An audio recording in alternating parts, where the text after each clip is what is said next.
waited just another 45 minutes, it would have been consigned to history, and that would have been that. In the car park around the back, there was a new stand ready to be built on the Monday. Bradford City was a championship club now, and we had to think like a championship club.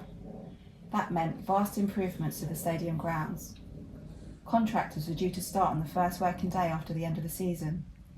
If they didn't turn up on Monday, they didn't stay for very long. If they did turn up on Monday, they didn't stay for very long. Only with age do you become a little more reflective. To a certain degree, you're trying to find things in yourself to find out what sort of person you are. I think I'm a strong person, and I think I can sort things out, but we've only got one life, and it's too short. Time doesn't heal. Little things will intrude, and you'll start remembering. People didn't die in football stands in fire. I feel it's a very different death to dying of natural causes. You might talk about air crashes or any other kind of accident and think, oh well, lightning never strikes twice. But you realise that, yes, it does. I think it's probably made me a more fearful person, not just of fires. I think I can see tragedies around me. Whenever I go into a new building, I find myself mentally working out an exit route or looking for fire exit signs, and I don't like being underground or in an enclosed space, a throwback to the feeling of being trapped. I don't suppose that will ever go away. I'd been in a fire before and I'd forgotten. A house fire. I was 6 or something like that. I was young, very young. It just brought it back to me. My mother had gone round to church. She did the flowers on a Sunday and she'd forgotten to take the poker out of the fire. My sisters were a lot older than me. They were up in the attic bedroom and I was in the box room, a little room. And I could smell something. The kitchen was on fire, really flaming. So I dived upstairs and said, get out, come on, it's a fire. We were lucky. They came down from the attic and then we went to the front door. Went out the front door. It collapsed. We had to have a new kitchen. Probably started watching Bradford City when I was 5 years old with my father and my grandfather. I always look forward to it for one reason. They had fantastic food after a game. The sandwiches are great. This is me. My dad hadn't been for quite a lot of years. Certainly 15, 20 might be right. Then I had a rebellious period when I watched Bradford Park Avenue. Oh. I went to school at Grange Grammar School, which was that side of town, so just to be different to what father would do, I started watching Park Avenue. I watched them for quite a lot of years. The majority of the time, I was a strange football supporter in the sense that I watched both sides when they were at home. Not many people did that, but I did. No matter what happens to my business or my life, what's the worst that could happen? I'm not scarred by it. I'm not affected by it in any way. The biggest thing is that it has probably made me a little bit more daring and reckless in my adult life. I'm not married, I've got a son from a previous relationship. I can walk away from things. I've got this emotional wall around me. It means that I can look at things objectively. I just think you learn what you want from things and you move on. Going back is considered a step back in life. We're a tribal lot, really. You've got to be prepared for winning some and losing some. You know, highs and lows. There are a lot of supporters who've been with City for a long time. It's probably a Yorkshire thing. You put up with misery and all the rest, but there is camaraderie to it. I know lots of people, my mates, who only ever see at the game, and then we don't need to see each other for another fortnight. We always got the bus from the centre of town. We'd walk the traditional way that everybody walks now and straight into the ground. My dad would shove me in and he'd rotate in those blue turnstiles, the old-fashioned ones. I remember them being blue for some reason and there were no other entrances and exits from the stand. He'd rotate in this almost cattle-like thing and there would be a kiosk. The kiosk was this hole in the wall sort of thing and my dad would get me some sweets and stuff like that. It was the first time in a long time that we'd gone to the match as a family. I'd gone since the age of 7. I remember going pretty young and pretty regular. If it was a normal game, it was just me and my dad. But if it was a big game, like a local derby or like this, the last game of the season, it would be all four of us. Me, my dad, my mum and my sister. We weren't a well-off family. My parents worked low-paid menial jobs. I was always the kid that rocked up to school with holes in his trousers and things like that. I went to school at Lilycroft Primary and you could see the floodlights from the playground. Then I went to Pollard Park Middle School, which was nicknamed Colditz by the local people. It was fucking horrendous. In 1985, we lived in Idle, which is about 3-4 miles from Valley Parade. I picked up Sue's dad, my father-in-law, and we went together in our car and parked on Queen's Road, which was fairly regular. We met up with my friend John, who'd come from south of Liverpool to Bradford, and we had 3 tickets next to each other. John and I first went to a game when we were 9 years old. I was just short of my 10th birthday. It was Shrewsbury Town, and we drew 1-1. Ours was an own goal. I've always kept logs of matches I've been to, and I still kept old programmes. I must have thousands now. The real excitement for us in those days was to go to a night match with the floodlights on. It was a different atmosphere. You were out at night, away from home, and I could be there with the crowd. I was a latchkey kid. Came home and you looked after yourself and you didn't think anything of it. I was never an academic child. I was never one of the popular kids. I never had nice new clothes. I picked chewing gum off the streets and ate it because I didn't have money for sweets. We always had the money to go to the Bradford City game. It was me that really got the bug. I wanted to be a professional footballer. We used to play out on the streets. I was football mad. A lot of my friends went to Leeds because they were doing well at the time, but I was always a hard-up City fan. My parents met at Bradford City. They met in the stands. It had been dry all day. It started off a bit unsettled, a bit cold for me. That day it was so windy. I remember deciding that I needed a coat when I was leaving home, and I had a V-neck sweater under that. It was a 3-layer job. Because the stand was a sellout, you had to sit where your ticket said. Normal games at Valley Parade at that time, you just went in, bought your ticket and sat where you wanted. But on this occasion, it was a complete sellout. So whatever ticket seats numbers were, that's where you had to sit. The last time City had won a championship was 1929, so this was a real big occasion. You had this feeling that everybody wanted to be there. It was a family occasion, so older people, younger people who might not normally have come to a game were coming. So the 3 of us went in on South Parade and we were sitting in the main stand.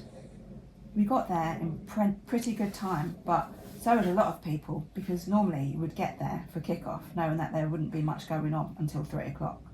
But today there was all sorts going on, to be going on from about 2:15, 2:30 onwards. So even by 2 o'clock, or not much after, there were plenty of people about. As soon as you came through the old turnstiles, you were on a walkway that just ran behind the top of the main stand. This was the stand's highest point. You stood on a pathway of uncertain surface. It was always dark and nobody ever thought of looking down to see what they were walking on. It was just solid enough, and that was all that mattered. This path ran the full length of the back of the stand and took you to the top of the aisles, down from which the seats were reached. The main stand was divided into 3 sections. The upper rows of wooden seats on wooden floorboards, the lower rows, which were plastic seats with metal supports in concrete, and lastly, the standing area. The upper seating area covered the entire stadium and went down from the top for about 9 or 10 rows. In front of those rows was a solid wooden fence. The effect of this middle fence was to create a drop of 5 or 6 feet between the front row and the upper section of the seating, and the back row of the lower section of the seating.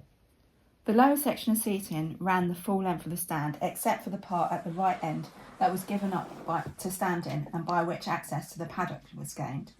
The top part of the paddock went forward by about 3 or 4 yards, providing a flat standing area.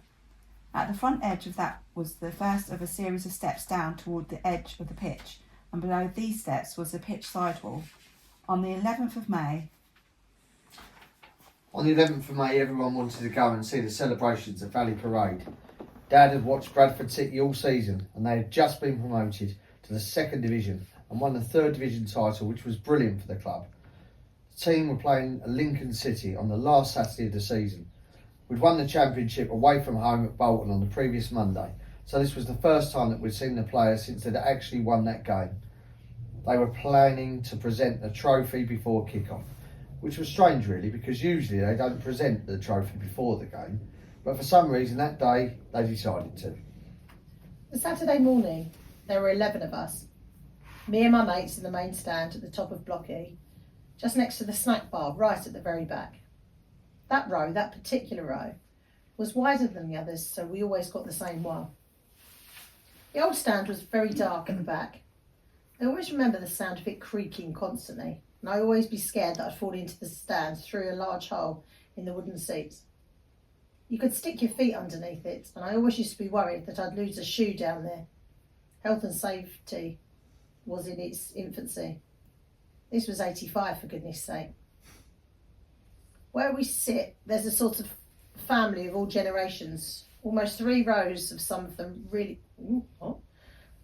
Where we sit, there's a sort of family of all generations, almost 3 rows, and some of them really go for it, don't they? But we had finally won a proper trophy, and that's what it was all about, really. As soon as the players came out to applaud the crowd and accept the trophy, it was like we'd won the thing all over again. Everyone was on their feet, cheering, clapping, just waiting for the sight of this trophy to be presented. This was the first time for the best part of 50 years we'd finished top of the league, so most of us there had never seen this happen before in our lifetime. I don't know whether we had season tickets or my dad got lucky, but we always sat in the same place. But that day, the 4 of us were walking at an angle across the car park, or what we called the wasteland, out in front of the ground and to the turnstiles that we always went in. I remember walking towards this gate and there was the stand, and it was probably because there was a big queue to get in, 10 people or something like that. It was massive. It weren't loads, and basically I started kicking off at my dad, and I didn't want to go to the main stand. I wanted to go to the cop end. My dad probably didn't want to be seen with young kids. He probably just wanted to get into the ground, so he dragged us to the cop. We got in and made our way towards the front, to the left of the goal mouth. There you've got a little shed directly facing you. There was what we called this bus shelter on the left, and you had the main wooden stand on your right. It was a good view. For once we were looking forward to what was going to happen before the game. The game itself was never going to be of great consequence. We were top and we were always going to be top. It was all the trophy, the presentation, the razzmatazz, and that what we were looking forward to, and the game was a bit of a sideshow after. Such a good never say die team spirit. Such a good never say die team spirit. Never knew they were beating City. It was a carnival atmosphere, you know, a proper party. We sat there beforehand just soaking up the atmosphere, and we had a drink of coffee. Before the match started, there was a parade. A smoke canister was thrown out on the other side of the ground, and a meat pie. Now, I'm a food lover, and I would never dream... It really is my part. Now, I'm a food lover, and I would never dream of throwing a meat pie. There was music, a lot of cheering, balloons, party streamers, people in fancy dress. The Lincoln supporters were joining in as well. I remember the bloke 2 rows back got fed up with me rattling my rattle. He had to go at my dad saying, "Can't you get him to stop rattling that damn thing?" And then my dad turning around and saying, "If he's not going to rattle it here, where the hell is he going to rattle it?" The football was almost identical. Everybody was happy that City had finally won something. The players came out and kicked footballs into the crowd. And I remember me and my sister screaming to try and get the attention of the players. They came out with the big placard saying thank you to the fans. Stuart McCall, John Hendry, Greg Abbott. They were my favourite players at the time. I think Pete Jackson was right in front of me and I was shouting his name. Everybody was on their feet. They were cheering. Before the game had started, we were all up there. We're singing, we're clapping, we're wanting the players to come round and show off that trophy. It's just the most joyous occasion for a football fan. You've won a trophy.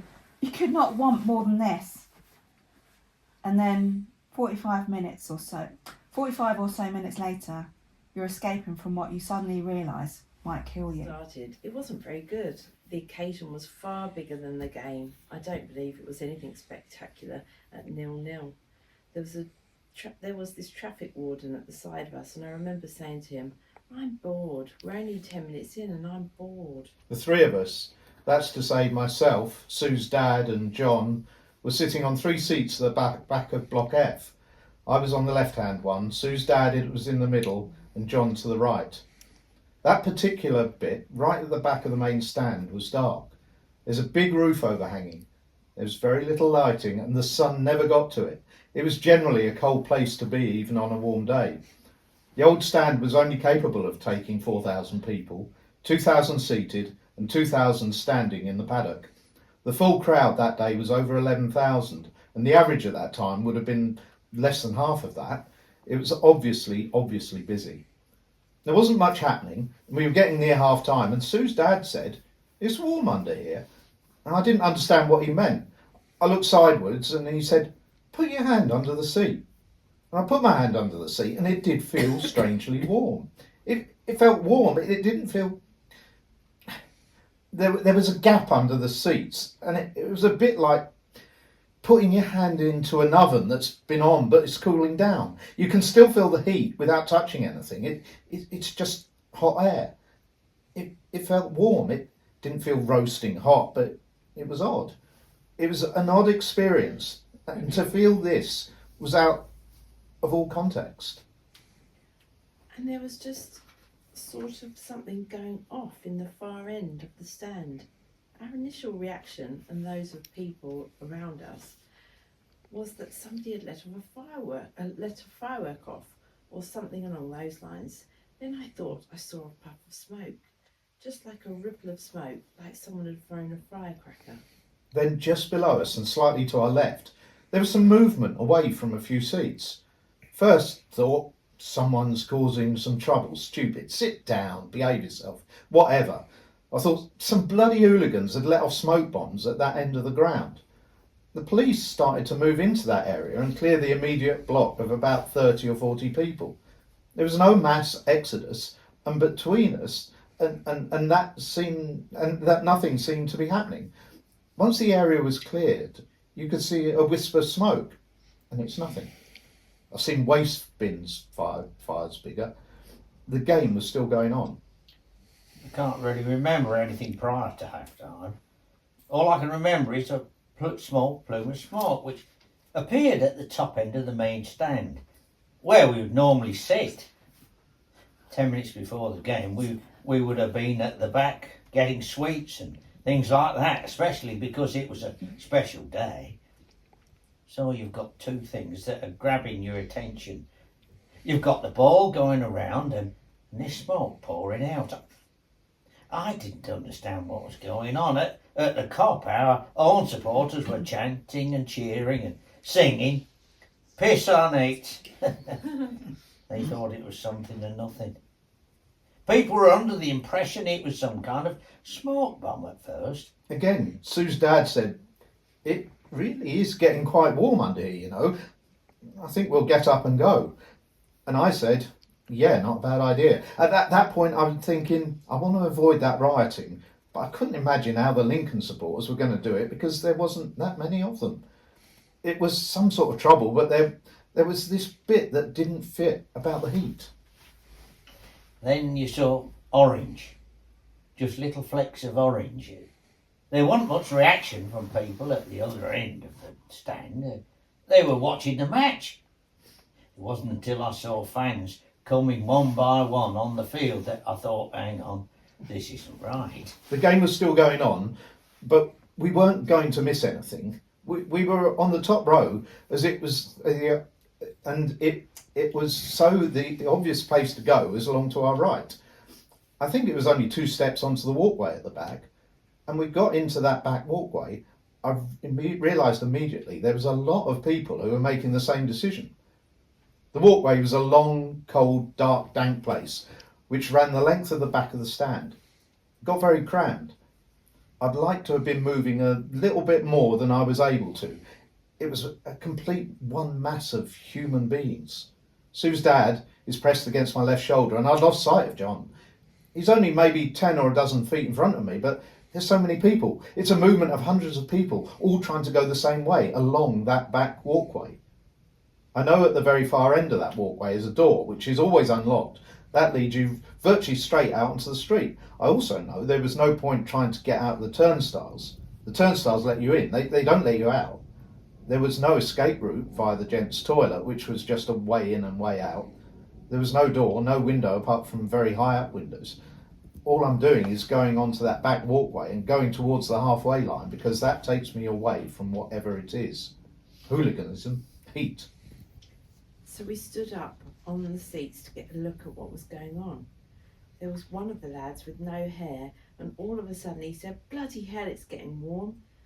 And it had flashed across the top before any of us had started moving. And he was the first to feel it with having no hair. So we just told everybody to go forward onto the pitch. Don't go back, go forwards. If you go down that aisle, you come to a drop, and it was like partitions. We had to get over that partition, so saying help each other to get over onto the pitch. People weren't panicking so much. They were helping each other, and a lot of people did that. The prospect that anyone might die wasn't crossing anyone's mind. My first thought is, somebody could get crushed here. Somebody could stumble. There might have been some children in there, older people who maybe couldn't move too well. There could be a serious injury through crushing is what I'm firstly afraid of at that point. But we seem, albeit slowly, to keep moving forward. All of a sudden, the smoke turned into visible flame. It touched the ceiling, and at the back of the stand, you could see the fire crawling on top of the tarpaulin on the rooftop. So people were looking out onto the pitch with fire above them. They didn't realise. I was like, shit, what do we do? There's quite a bit of smoke. It tasted. You couldn't breathe properly. It made you cough. It was bitter. It was really very dry. One of the side effects for me and Sue's dad was, because we both wear glasses, we'd taken them off because the smoke was always getting underneath the lenses, so you couldn't actually see anyway. The glasses were literally fogged up. At that point, when there's so much smoke, even I worked out there's got to be a fire somewhere. I've been to that ground since 1960. I knew in my DNA that stand was wooden, and any hint of fire was a serious matter. We stopped anybody going up onto the back walkway. It was just the three of us now, me and my mates. They were big rugby lads. Obviously, we didn't realise it was as serious as it was, but there were that many people in front of us that we made sure that they got out, and that was the main thing. There was a lot of noise. It was an enclosed space anyway, because there's a low roof over the top of you. Brick wall to your right, and other people coming up all the time. There was a bit of limited pushing and shoving, trying to make space, trying to urge people to get along that walkway. People shouting, keep moving, keep going, get away. People walking as fast as they could, shoulder to shoulder. In some cases, closer than that. We cleared our block. We were the ones who got injured on the way out, but not many. There were ones who got injured on the way out, but not many, and they all went down that way. People were scrambling up and over that wall onto the side of the pitch in numbers, being pulled out by other people and the policemen. I became aware of bits of the roof coming down. I think that's the moment that everybody in the ground realised. The whole mood changed. The referee blew his whistle and stopped the game. It was only then that people began shouting across the pitch for people to get out of there. Everybody was kind of watching the fire and didn't know what to do, and then, almost like a delayed reaction, they're running down the stand. It was like the flick of a switch. That's when it really hit you, the heat. It's hard to explain how it felt, but if you ever stood in front of a fireplace or a bonfire and you can feel your clothes scorching, that's how it was. But you couldn't move away. It just got more and more intense. And then very suddenly, instead of being able to see better, having taken my glasses off, Suddenly it went completely black. I couldn't see a thing. I had no idea why this thick grey smoke had suddenly turned to black treacle. The roof above us had caught fire. I was now between two fires, one from below and one from above. At the bottom of the seats, people were trapped by the pressure of the supporters behind, but helping each other to get over the 6 or 7 foot wall. It was like a trench that went down, and I guess it's to stop people getting onto the pitch or something like that, but people struggled to get over it. They were passing kids over, and I think what was happening was that the stuff on the roof was dropping on people. By this time, they'd all come to the front wall because of the pressure behind them. Supporters were trapped behind the wall trying to get out. People's backs were, if they had nylon coats and things on, I think people's clothing was igniting. I remember one bloke who seemed to be having some kind of heart attack. I mean, you can see it on the video footage. It's almost like the Grand National when all the horses get to Beecher's Brook and essentially pour over this wall, and it was just people pouring over this wall. Very suddenly the real danger set in, and by then whatever thoughts that you might have had about hooliganism had gone. You may not know the cause of the blackness, but this is not just any old bit of smoke. There's an awful lot of people, that's quite plain. The crush doesn't seem to be getting any less, and the noise seems to be increasing. I could hear people trying to find exits to my right, out onto South Parade, and not succeeding. They were shouting, "Can't get out," and things like that. "There's no way out!" Thumping, kicking. It's been on my conscience ever since that I didn't try and stop or drag people out. But in the spur of the moment, there were turnstiles dotted about the whole length, but I knew that was not the way to go. It was as though someone had blindfolded us all. That was as near to panic as I ever want to get. We decided it was time to go. Just sort of straight down, really. We were travelling over the seats a row at a time, and my 2 friends were just a fraction of a second faster. It was clear, but like a wind tunnel carrying the smoke and flames through the stand. The jumper that I had on was starting to scorch. I heard a scream in the stand, and there was a woman with a blue cardigan on, about 10 rows back, and she says, "I can't get out." So I made my way towards her, and I'd never experienced anything like it in my life. She just burst into flames and dropped through the stand. I stopped and I took a deep breath. And for that moment, I just couldn't believe what I'd seen. It's always in my head. I can't get it out now, and it will be with me for the rest of my life. I realised that I had to get out myself. I nearly got to the bottom of the first partition, and there was this other woman picking herself up, and she was sitting down on the seat, just sat there. And I was saying to her, "Mrs., this is serious. I mean, the flames were at the back of me." So I grabbed her, I picked her up, and she said, "What about me handbag?" And I said, well, I don't know what I'd have said, what I probably did say. She said, "My teeth are in it." We came to the plastic seats, and I just dragged her all over the top of these and down the big drop. The fire was hitting us, so I just threw her over and into the paddock at the bottom. Every time you got your head up from the paddock, the flames were going over you. I just thought, I've had it. But then there weren't many people about. Anyone with a brain had gone. I couldn't think of anything else to do, so I picked her up and I threw her over the pitch wall. That pitch wall was deceptive, because if you were at the pitch side, it was nothing. But the drop must have been 5-6 foot. That was the biggest drop. From the front of the seats down over the pitch wall. I didn't think I'd got the strength either, but in the times of necessity, I must have. I knew what happened to her afterwards, but I didn't know what happened to her then.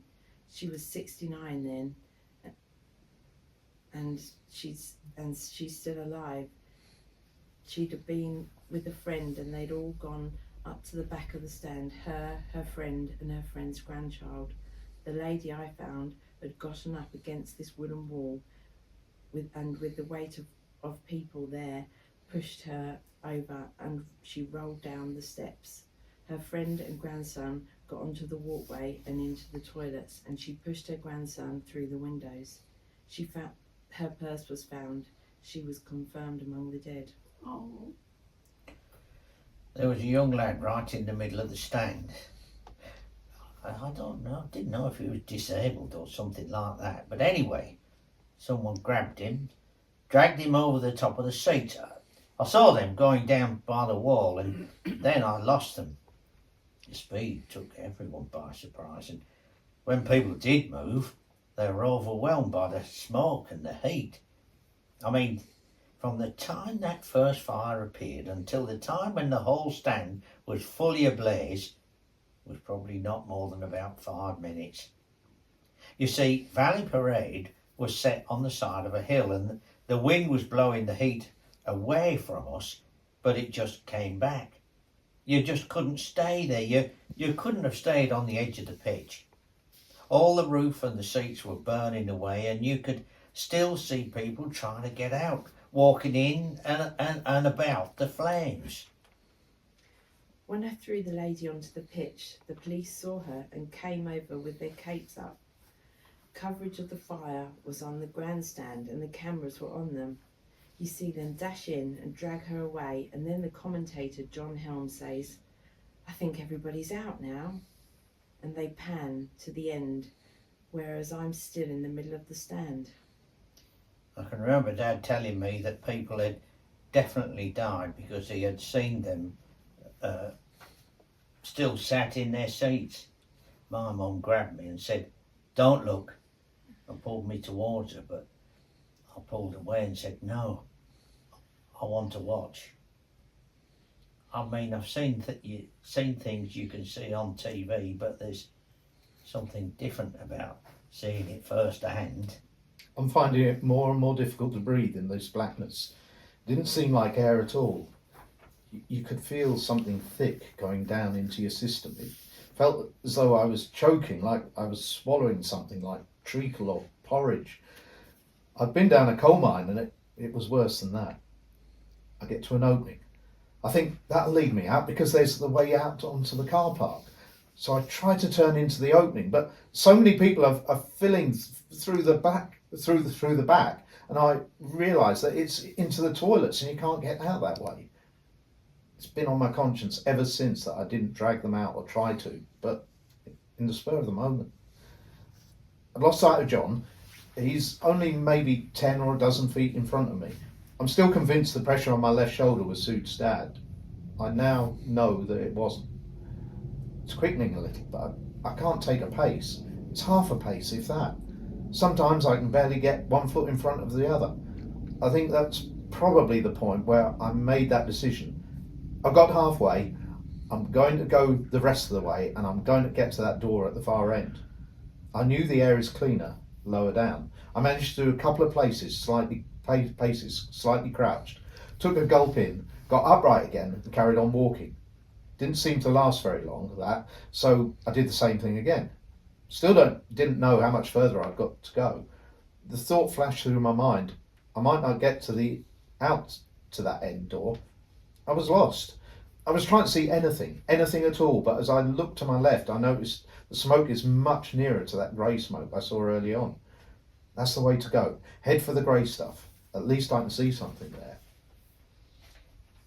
I found myself at the back of the stand, towards the halfway line. Began to run down towards the pitch, through the seats. Didn't look up.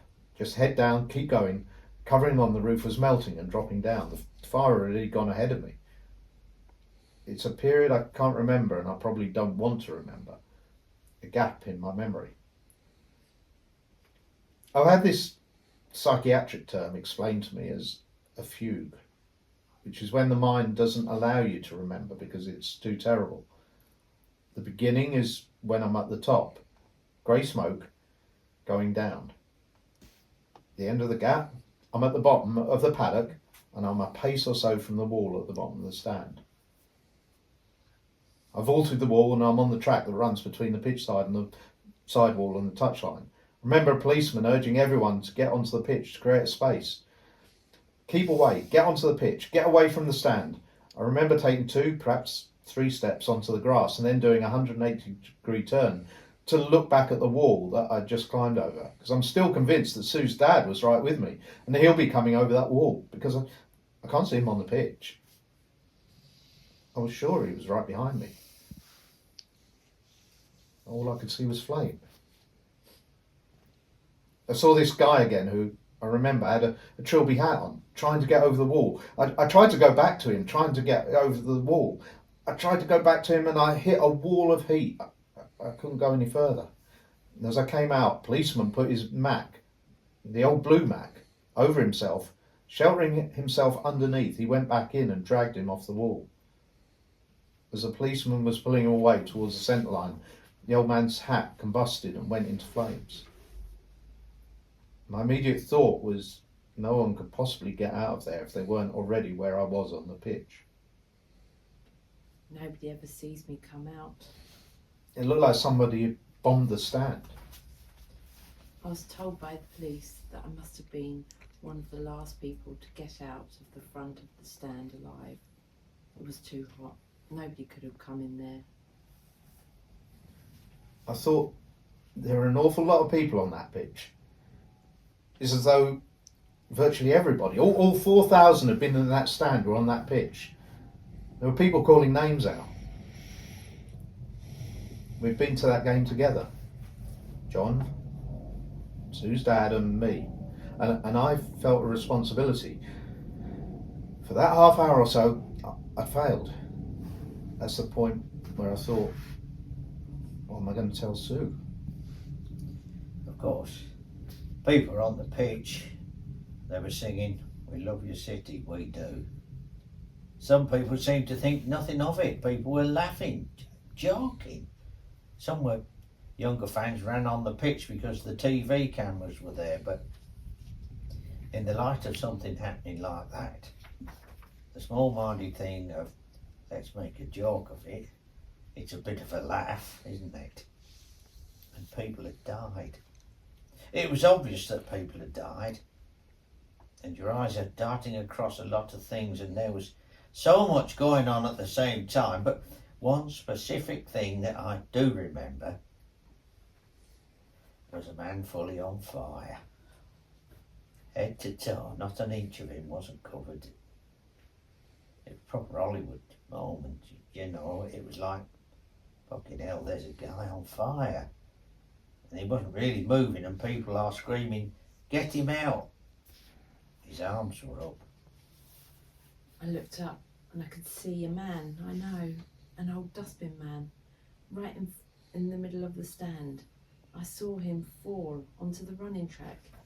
I saw him stagger onto his feet, onto the pitch, trying to get away from the flames. He only managed 3 or 4 yards. I can't remember whether he actually fell down or the police pulled him down to get him on him to put out the flames. And in seconds, an old man covered in flames, and I knew him. He lived on the street where I lived when I was young. Then all of a sudden, a wave of flames takes him away. Ever I see a film with fire in it, I know that I'm in for a lot of moments at night where I'll be back there and I'll remember it more vividly. I do have nightmares about it, but I don't regret looking. I can hear the crackling of the fire burning the roof of the stand and the heat in the back of my neck. The heat was so great that even halfway across the pitch it was hard to look at the stand. I thought we'd got most people out. I honestly believe we might have gotten away with 3 deaths, a dozen at most. There was no screaming, no pandemonium as you might expect.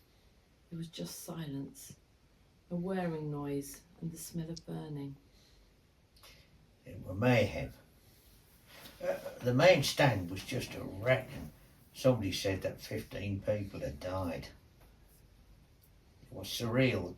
Black smoke, coats and the policemen's helmets all over.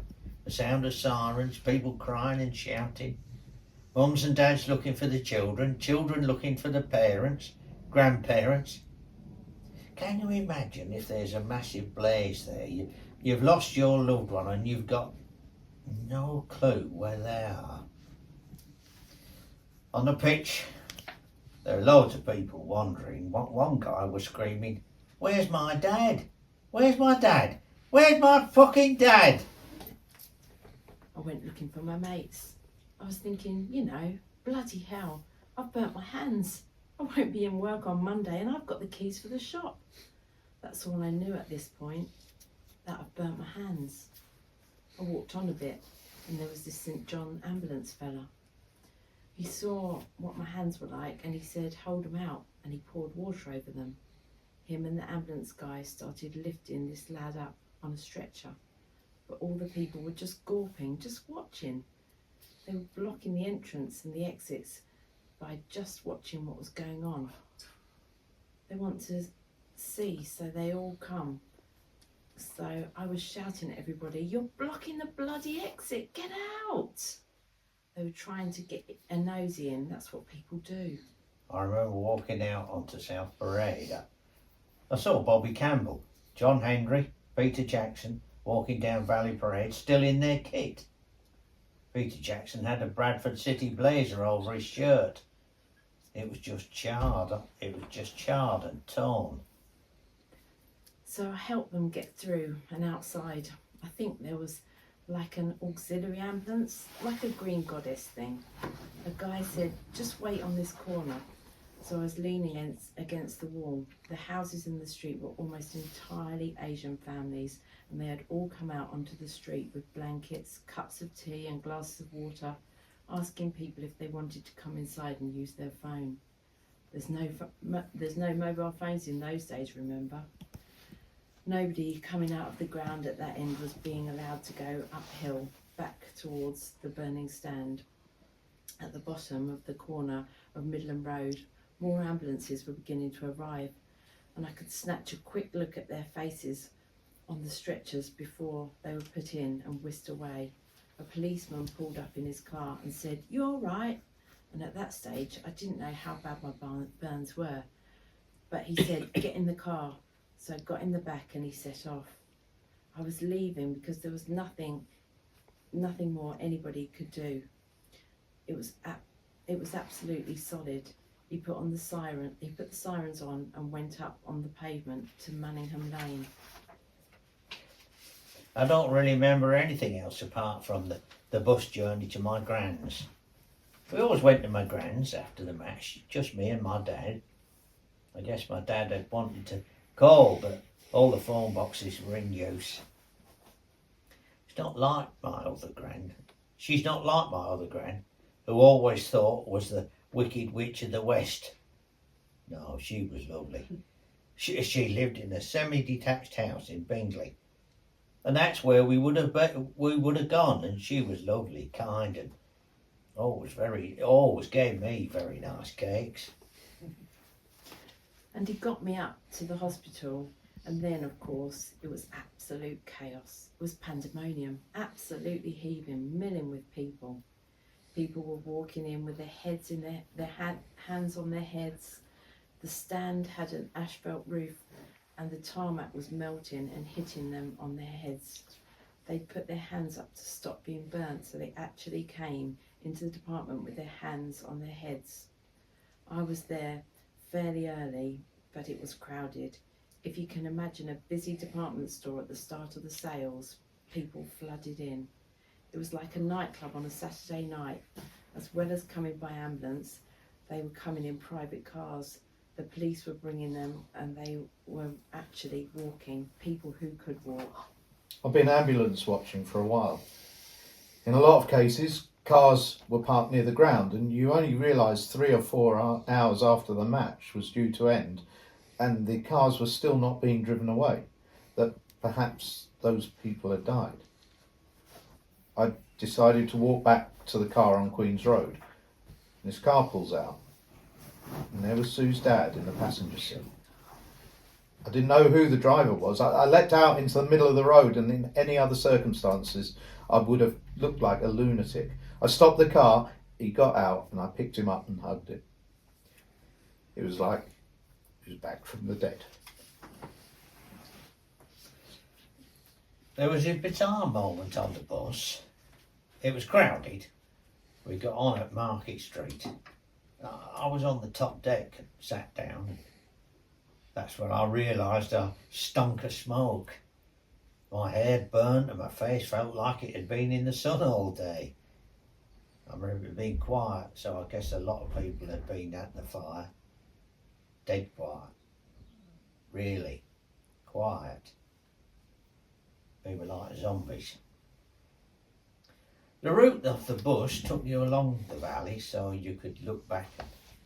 You saw all this smoke. The sights were horrible. The first fella I saw, I'll always remember him. He was old. He had his arms across his chest and it was just white where he had been burnt. Peter Jackson, who was the captain of City at the time, was there, still in his kit. He'd gone up to see all these people that were injured, which was a really nice touch. And he was traumatised as well, I think. I must have been asked 20 times for my details, you know. Just sit there, we'll get to you. At that time, I couldn't sit down because all the rubber in my underwear and my belt buckle had all melted onto my body. My clothes were just melted into me.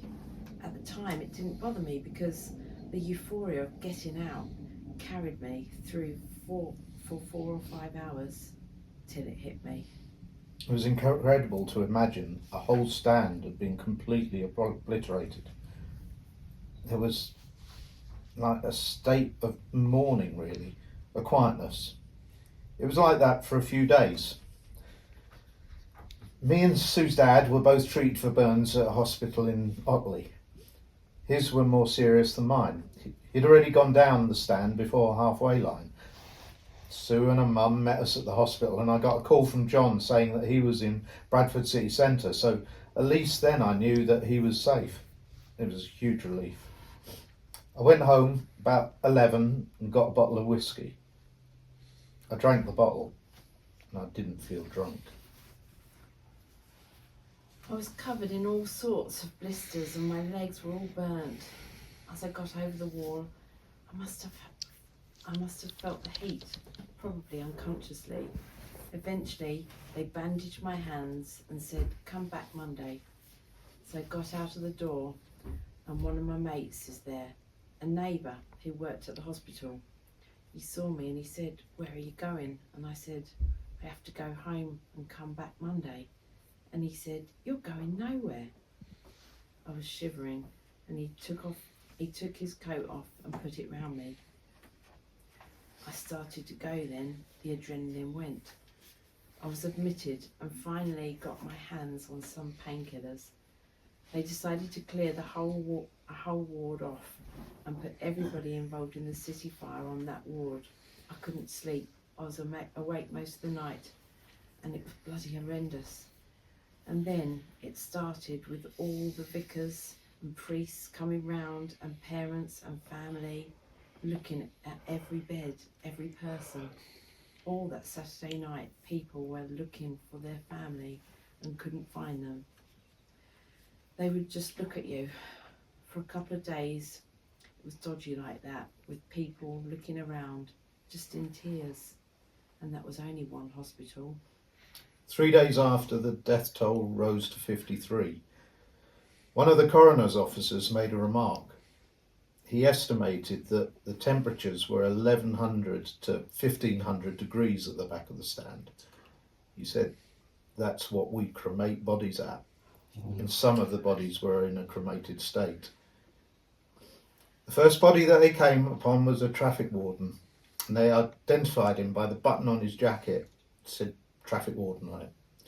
He was laid out with his arms spread and the coat, and when they turned him over he was actually shielding 2 children, one under each arm. So obviously he tried to shield them from the fire and make his escape. he was only yards from the exit. Alright, so that's the end. I'm just going to play this bit of commentary, and this is Tony Delahunty, and they obviously he was commentating in the stand. He was sat right in the middle of the stand, and I think they went live to him when they got news of the fire, and he sort of filed this report, and it is well. Yesterday should have been the happiest day of the year at Bradford City's Valley Parade ground. Bradford had won the 3rd Division Championship and promotion to the 2nd Division. They'd done a lap of honour before the kick-off. The result of their match against Lincoln didn't really matter. As half-time approached, the score was still 0-0. Tony Delahunty of Bradford's independent local station Pennine Radio was doing a routine commentary for Independent Radio News when suddenly everything changed. We're on fire here at Valley Parade. The whole end of the stand at one side is actually in flames now. I can see the orange of the flames. The game is actually stopped here at Valley Parade. Before that, there was a certain amount of shaking of fists and a bit of a hoo-ha at that far end. And they're running out of the ground now from that far end at this moment. And I'm hoping that the police, I can see some policemen's helmets over there, can control this. It looks like there could be a situation of panic, but all the time people are spilling onto the pitch, and we can see the flames going up into the air there. We're getting reports outside that steam is going over, and people are running around. They're running around beside us. They're running around all around us, and people are saying, get onto that pitch. People all the time spilling onto the pitch. The game is stopped. Mickey Bullet, you can see above me. What can you say? The whole stand is on fire, Tony. It's an absolute, it's spreading quickly. There's going to be problems, Tony. Let's get all those people out of there. Let's get those people. Just take your time. Don't rush. Go down there. Take your time going down there. Don't pull on the wires. Keep the electrics over there. Take their time. Don't rush. Don't push. Wait for the kiddies. People are coming round us. You can hear the heat. The smoke coming everywhere. We are going to have to disconnect very shortly because it really is flaming all the time. We're taking a break. We're getting out of it. And he said he looked down and he'd see his jeans, I think he was wearing jeans, and they were just smouldering. And the fastest growing scam of 2025 is spreading like one. I think that sort of does give an indication of what was going on in the stand. You were there, was you, Mark? Yeah. Was you? Yeah. I was on the cop. God. Because I was at university, I used to go and watch them, and I always used to go in the paddock, and I knew some friends were going to be there on the cop, but I mean, a lot of this, they talked. There's that line that said we went across the car park towards that, and there were queues, and Dad took me to the cop, and that happened to me. I did walk down towards the paddock entrances, and I thought, because that's where I always used to stand. You know? Yeah. And I There's thought, plenty of room. I'll go on the cop and see if I can catch up with my mates. And yeah, thankfully I did. I remembers it. I remember it vividly. And of course, I've got the Yorkshire humour. Everyone on the ward had a nice little towel for the doctors. The very first day they came round, I said, I'm all burnt down the side, but I will be able to hold my violin this year. And they said, yeah, you'll be able to play it, no problem. And I said, good, because I couldn't play it before. The odd journalist or photographer would dress up, put a doctor's coat on, and try and get onto the ward, but nothing gets past a nurse. There was a fantastic team spirit on the ward. It was like a family because virtually all the people were long-term supporters. There was one person who had 60, 70% burns, and all they wanted to talk about was next season. David Sharp, the consultant plastic surgeon, would lead teams that would work from 8 o'clock in the morning until 6 or 7 in the evening. And within 3 weeks, 90% of us patients had 100% take of graft. As the operations progressed through the week, each of the patients knew what to expect and would support the other people. All these people who were about to have or had had an operation would say, you don't want that bloke Sharp operating on you. He made a fucking mess of my hand. It was all just a bit of a laugh. The humour was all day long, every day. I mean, I was a captive audience for it because most of the others on the ward could get out of bed and I couldn't. I mean, when the others saw the physiotherapist coming across the courtyard and you could see her come in mind, She was a big woman, about 6'2", and we used to hide in the toilets. So I got 2 physios a day, peeing like you wouldn't believe, because of the state I was in, because of the state of my skin. I had to have 2 nurses either side of me to walk. They used to just walk me around the grounds every morning about 6ish. I'd go down to the kitchens and say to the lads, you know, what's for breakfast? I'm starving. The first little while I was in there, the food wasn't great. But then Margaret Thatcher arrived. And after that, it was magnificent.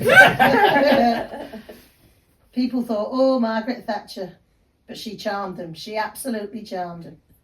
Some of the elderly ladies, who obviously couldn't stand her, said, oh, she was nice when she spoke to me. Traitors. I remember my teacher at school on Monday asking if any of us were at the game, and I was the only one in my class who was, but nothing more was said. I don't remember talking about it to anyone. I really liked this teacher. I had a real crush on her. She was like brunette, long straight brunette hair. That's the type of woman I go for now. Kind of classic looking, you know, like the Kate Middleton type sort of thing. Mm-hmm. Anyway, that was the only thing that was ever mentioned in my class. I don't remember talking about it to anyone. The whole situation with Stand. But I do remember a girl in the year below me was one of the unlucky ones that was found at the back of the stand. She went to my mum's playgroup before school. I think we had an assembly for her, but I never got asked if I was all right. I think it was pretty horrific. And when I think back at the fire, I was 9 years old and I saw people in front of me burnt alive, burnt to death. My son Charlie had seen these sort of things that I'd have seen. I'd be looking for counselling, but counselling wasn't an option, certainly not in 85. There was this club that used to meet up every 2 or 3 weeks, mainly women who'd been involved, and they would talk out their concerns. I'm sure it's a bit like the spirit of the Blitz, and I think there was a lot of that. I found they were all supportive in the same way, because they all supported the same team. Everybody knew somebody. It was like when Kennedy was shot, isn't it? 9/11, Princess Diana. I spoke to someone recently who said, I can tell you exactly where I were. I'd been at the game and I was in the lounge watching television and it all came up. My dad only really acknowledged it a few years ago. But isn't that typical, the Yorkshire way, to bury something? Yorkshire people just get by and get on. That's what they do. It's probably a generational thing. My granddad never talked about his experience in the war. You just got on. I knew I'd done as much as I could do that day. Another second in there and I'd have been dead. I cry for the people who died, for the people who lost people. I just thank God I got out. The injuries I've got, it's my fault, no one else's fault. Because I could have walked away from it. But because of what I did, because I was successful in what I did, it carried me through all the time. And it didn't cause me to have any problems to talk about it. The first few days after were the worst. Every day I was up at Valley Parade. It took me a while to realise that my presence wasn't required. It was a sort of closure. I went back to work on the Monday morning because that's what you do. On Wednesday, I had to admit that I hadn't actually got any work done in the last 2 days. I took some time out eventually. It was a long summer, shall we say. Once I'd had a bit more time to sort of gather things, it became easier. Some of it took longer, like waking up in the middle of the night shouting about fires and things. But for the last 20 or so years, nothing much has altered. In terms of how I feel and how I remember it, nothing gets much easier really. Any game at Valley Parade, I can look across and it's just the same. Any time I see anything on the news about fire, it's just the same. I do just harbour this little wish that I knew what happened to the people I dealt with that day. I suppose I'll never know. They talk about PTSD. I was far away from the fire. I mean, I saw some horrific things. People screaming, "Get him out! Get him out!" The smell of my clothes and things like that. But years afterwards, I can remember shoplifting, playing knock a door, hiding in bonfires, getting my arm broken, smashing my tooth in the playground. Maybe it's about blocking it out. Maybe I've blocked it out. You just go on. After the fire, I didn't go. I didn't go again. I only went to the memorial service afterwards. It was a Bradford Council suggestion to say a city farewell to those who died in the stadium fire. It was a service that reflected all of Bradford's religious faiths. My sister danced at the memorial service. She was one of the school children who put a bouquet of flowers on this butterfly-shaped wooden stand. But we never discussed that day as a family. We're a courageous bunch though, aren't we? Us Yorkshire lot. I mean, really, that born and bred Yorkshire is something to be proud of, and I think that's part of it. It's a fighting spirit, that Yorkshire spirit. None of this mamby-pamby carry on. Just get on and soldier on. Just got to get on with your life and try to do your best for the victims and the victims' families. That's what you've got to do. Your best. The city was brought together. I have never experienced the camaraderie. There were people from all walks of life, people that we'd never heard of, people that we'd only read about in books. Everybody wanted to come to Bradford and take part in funs, dinners, anything at all that could help. There was a feeling, a spirit of this must never be forgotten. Those 56 people will never ever be forgotten. But the city of Bradford must thrive, must build on this, must regather its spirit, must stay together. And people have, by and large, stayed together.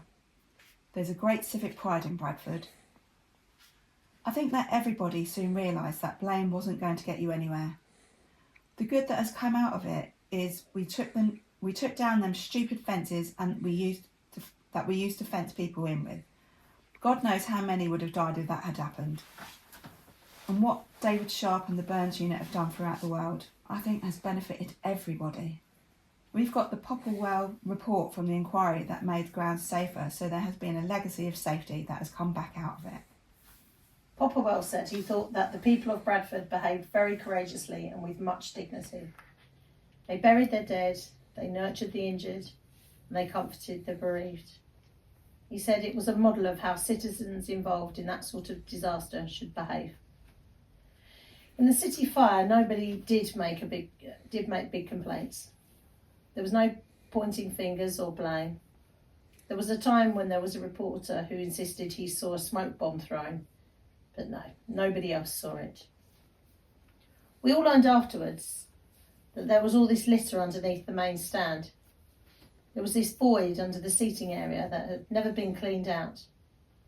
There were gaps to let the air in and discard a cigarette or a match or whatever it might have been that ignited those materials underneath the wooden stand. As far as I'm concerned, it was just an accident that happened. It might have been waiting to happen, but it happened. But I can't blame anybody for it. The police did a wonderful job. The fire brigade did a wonderful job, and the spectators, you know they call them football hooligans, well, hooligans, they did fantastic. It would probably have been easy to blame the club, but it served no real purpose. We fairly quickly got to the bottom of the causes. A lot of admissions were made that then gave us the opportunity to move on and try and find some positive, to try and build a legacy without having regularly to look over our shoulders and say, well, hang on a minute, we still don't really know this or that. Hang on a minute, we still don't really know this, or there's something funny going on here.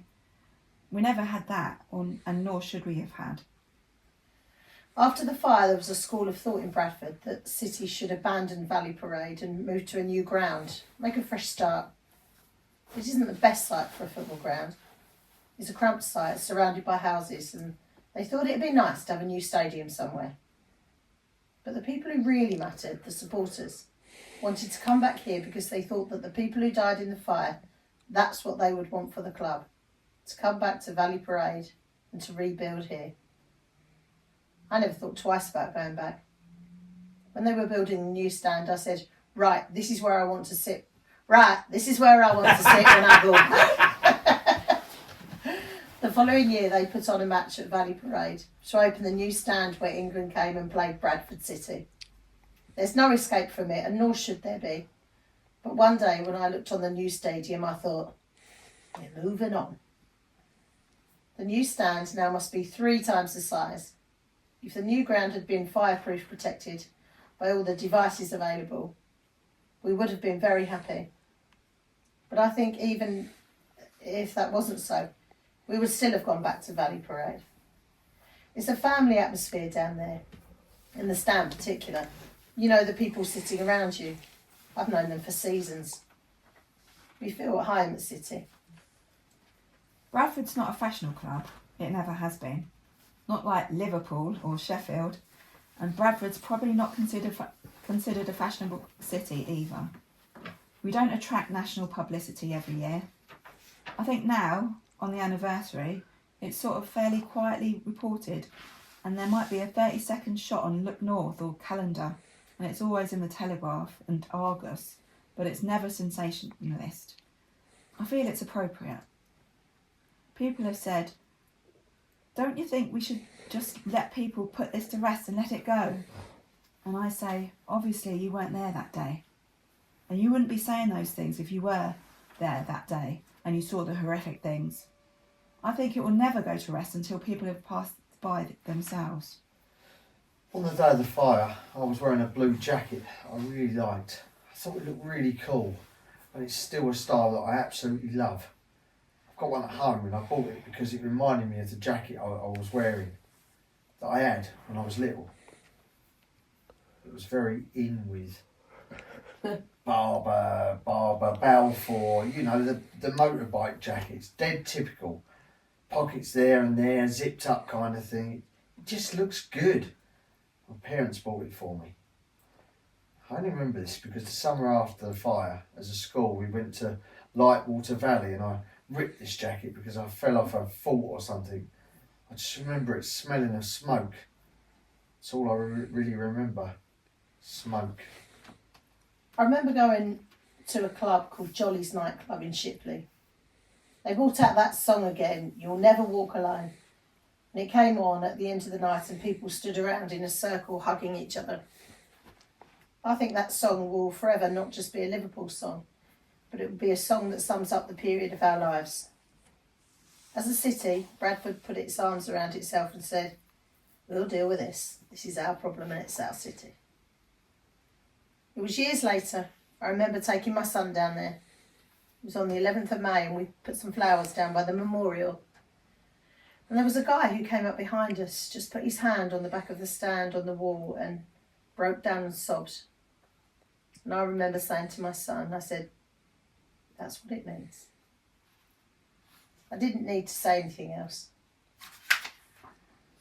And we're now at an age where families need to tell their children what happened and why it happened.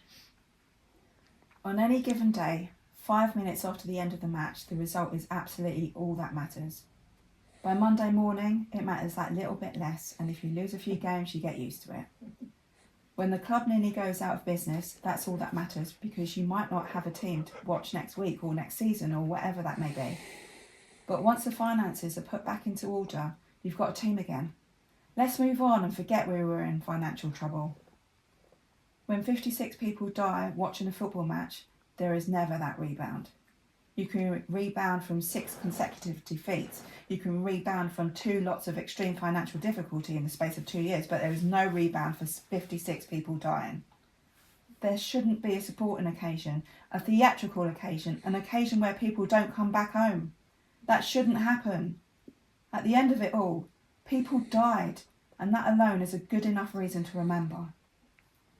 I would much prefer, and I know I won't get this, for the 30th anniversary to be just like the 29th anniversary and the 28th anniversary and so on. Held in the same way, perhaps with a few more people there. That's how I would prefer it, because that for me is what we do every year, and 30 is just another number. Those people are not more sadly thought of because it's 30 rather than 29. Those events are not more horrible or tragic because it's 30 rather than 29.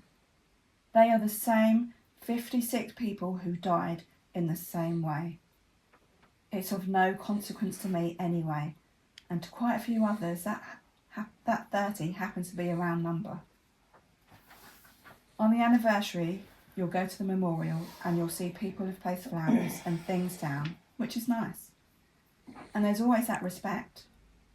You go down there at 11 o'clock, 11th of May, and you can still hear a pin drop. When you hear the bells go, you can hear a pin drop. I suppose that you feel guilty that you are standing there and 56 people are not. It is well respected, and it always will be, because it is the saddest day in the city's history.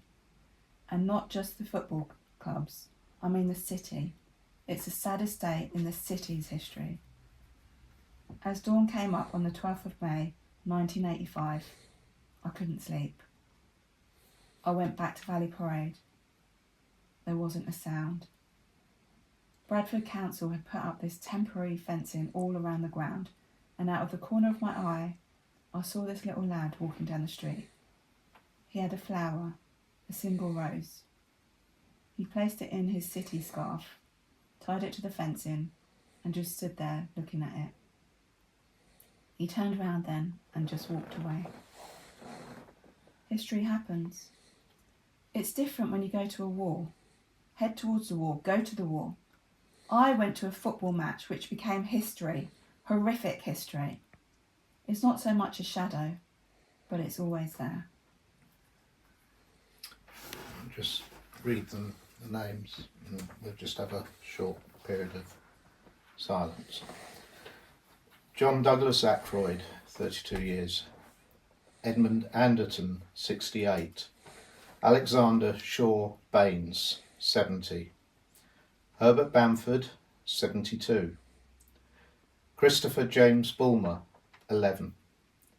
Jack Leo Coxton, 76. Leo Anthony Coxon, 44. David James Crabtree, 30. Harry Crabtree, 76. Derek Dempsey, 46. Muriel Firth, 65. Samuel Firth, 86. Andrew Fletcher, 11. Edmund Fletcher, 63. John Fletcher, 34. Peter Fletcher, 32. Nellie Foster, 64. Felix Winspear Greenwood, 13. Peter Greenwood, 46. Rupert Benedict Greenwood, 11. Norman Hall, 70. Peter Halliday, 34. Arthur Hartley, 79. Edith Hindle, 79. Fred Hindle, 76. Moira Helen Hodgson, 15. Eric Hudson, 73. John Hughes, 64. John Hutton, 74. Walter Kerr, 76. Peter Charles Lovell, 43.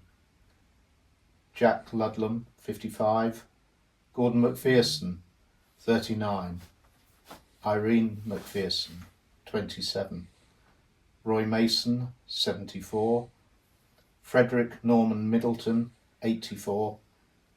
Harold Mitchell, 79. Elizabeth Mule, 21. Ernest Normington, 75. Gerald Priestley Ormondroyd, 40. Richard John Ormondroyd, 12. Robert Ian Ormondroyd, 12. Sylvia Lund Pollard, 69. Herbert Price, 78. Amanda Jane Roberts, 20. Jane Sampson, 18. William Stacey, 72. Craig Albert Stockman, 14. Jane Ashley Stockman, 16. Trevor John Stockman, 38. Howard Turner, 41. Sarah Turner, 16. Simon Neil Ward, 18. Robert Wedgeworth, 72.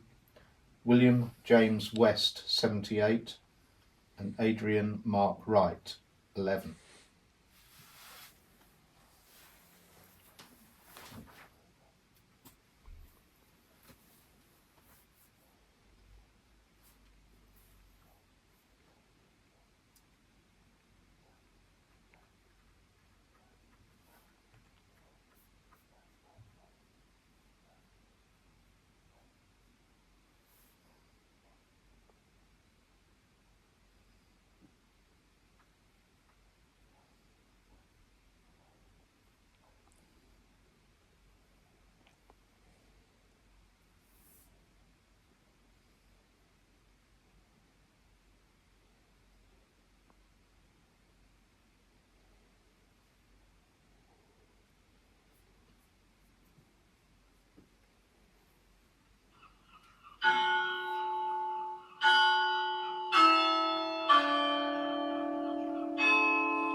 I don't think they're going to come out for the second half. You know, and half the pitch was black, and you know the stand was in shreds, but you know you're just in total shock. Yeah. And then after a while, I thought, shit, you know, Mum and Dad know I'm here. I need to tell them I'm okay. You know, and as it says, days before mobile phones, and thank God they'd been out for the day. They knew nothing about it when I rang. You know? God. And then getting back, I saw the early editions at King's Cross, and I found all the newspaper cuttings. I kept loads of cuttings from the time. I think they said 16, I think, were dead, and then when I got home, Mum said, I think, you know, it was up to 30 or whatever, you know. And again, you just can't really sort of process it. And I think I never talked about it. I never. I mean, those of you that knew me as a youngster, I was very sort of shy and introverted, and I never sort of really talked to anyone. I had to give a statement. I got when I went to the exchange station to get my train home. There was a policeman there, and he was saying, you know, were you at the match? And I said, yeah. He said, can I take your details? And he asked. I went to the Heath police station, and he still had a station and gave a statement. And I remember seeing the smoke. You know, and we remarked on it. You know, but you at first you couldn't. That's all you could see. You just see some smoke coming up. Yeah. You just weren't aware, and it. I think they say from the time the flames appeared, it was about 4 minutes before the whole thing had gone. Was going, wasn't it? It's absolutely incredible. You know, it just those things about seeing people on the pitch with, you know, combusting, you know, and a friend of mine said he'd seen people going down in the stand. He said, you know, that people died in there. But the biggest problem was that the people that went to the back, they were just faced with locked exits, which again was fairly, you know, standard. You know, I think the chairman said after the game, or after it happened, he said, well, you know, you won't leave them open. Everyone would come in, pile in. I mean, that's what often used to happen. I remember going to Stortford, and at half time they opened all the exits, and you get about sort of 20 people at Rhodes Avenue. Sort of come in and see the second half for nothing. You know, and in hindsight, you'd say, well, yeah, you have stewards on. Because when Hillsborough,